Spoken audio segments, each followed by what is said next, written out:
क्या हो अगर कोई आपके बैंक से बिना ओटीपी या फिर पिन के ही पैसे निकाल ले? ऐसा हो सकता है। हालांकि ये सभी के साथ नहीं होता है। ग्रामीण क्षेत्रों में लोगों की सुविधा के लिए आधार इनेबल पेमेंट सर्विस मिलती है। कई बार स्कैमर्स इस सर्विस का इस्तेमाल करके लोगों के बैंक खाते भी खाली कर देते हैं। आइए जानते हैं इस तरह के स्कैम से आप कैसे बच सकते हैं। स्कैमर्स लोगों को तरह तरह से ठगते हैं। ठगी का एक तरीका ऐसा भी है जिसमें ना तो किसी ओटीपी की ज़रूरत होती है और ना ही पिन की। हम बात कर रहे हैं आधार इनेबल पेमेंट सिस्टम के तहत की जाने वाली धोखाधड़ी की। इस तरह के स्कैम में न सिर्फ अकाउंट होल्डर के साथ फ्रॉड होता है, बल्कि अपराधी से ऐसे अकाउंट्स का इस्तेमाल म्यूल अकाउंट के तौर पर करते हैं। एईपीएस फ्रॉड में स्कैमर्स टारगेट की आधार डिटेल्स चुराते हैं और फिर उन डिटेल्स का इस्तेमाल करके पैसों का हेरफेर करते हैं।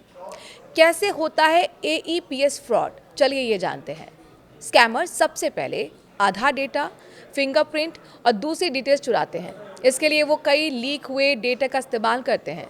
इसके बाद स्कैमर्स चोरी किए गए डेटा से एक नकली फिंगरप्रिंट तैयार करते हैं और एईपीएस माइक्रो एटीएम पर इन्हें यूज़ करते हैं। इसकी मदद से स्कैमर्स आपके खाते को पूरी तरह से खाली कर सकते हैं। म्यूल अकाउंट क्या होता है? ऐसे अकाउंट जिन्हें कई बार खाता धारक या तो किराए पर देता है या फिर वो अकाउंट्स कॉम्प्रोमाइज्ड होते हैं और उनका इस्तेमाल ठगी में लेन देन के लिए किया जाता है। आसान भाषा में कहें तो आपका अकाउंट स्कैमर्स किराए पर ले सकते हैं या फिर किसी तरह से उसका एक्सेस हासिल करके लेन देन करते हैं। ऐसे अकाउंट्स को म्यूल अकाउंट कहते हैं। ऐसे फ्रॉड से आप कैसे बचें और इसको कैसे रोका जा सकता है, चलिए ये बहुत महत्वपूर्ण है आपको समझना और जानना।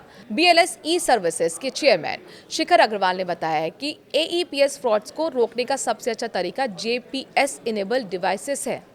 इस तरह से डिवाइसेस की वजह से एक निश्चित जगह से ही ट्रांजैक्शन हो सकता है। जो एक्सपर्ट्स हैं वो ये बताते हैं कि एईपीएस फ्रॉड को रोकने का सबसे अच्छा तरीका जीपीएस इनेबल डिवाइसेस हैं।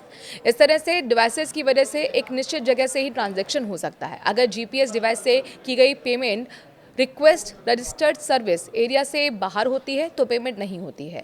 ऐसे पेमेंट्स अमान्य हो जाती हैं। इन जीपीएस इनेबल डिवाइसेस से न सिर्फ बैंक फ्रॉड्स को रोका जा रहा है, बल्कि इससे बैंकों और एनपीसीआई को भी फायदा मिल रहा है।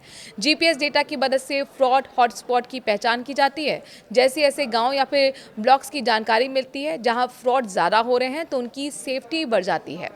फ्यूचर में इन डिवाइसेस में एआई के इंटीग्रेशन से फ्रॉड्स को रोकने के लिए बेहतर टेक्नोलॉजी भी तैयार की जा सकती है।